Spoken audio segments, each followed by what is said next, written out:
काल या भागामध्ये वादळी वाऱ्यासह पाऊस झाला। मी स्वतः काल रात्री उतरलो तेव्हा पाहिलं की शेती उद्ध्वस्त झाली। केळी उत्पादक शेतकरी असेल, अन्य कृषी उत्पादनाचा विषय असेल, कालच्या पावसानं त्यांना फार मोठा फटका बसला।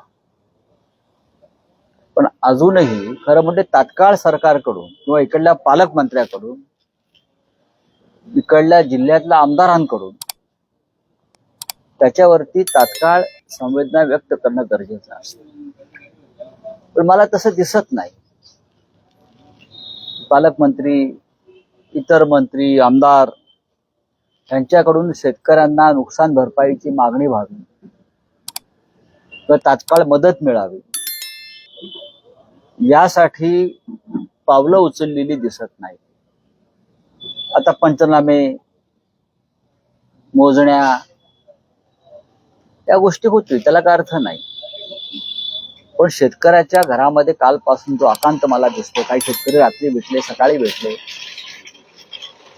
हे सरकार अत्यंत संवेदनशील आहे, असंवेदनशील आहे।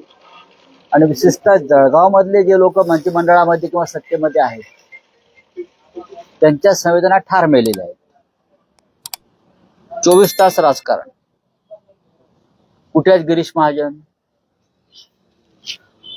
जे काय म्हणतात त्याला, संकट मोचक काहीतरी म्हणतात त्यांना, काय मग शेतकऱ्यावरच्या संकटालाही मोचक कुठे असतात? हा, फक्त राजकीय संकट मोचकच असतात का राजकारणामध्ये?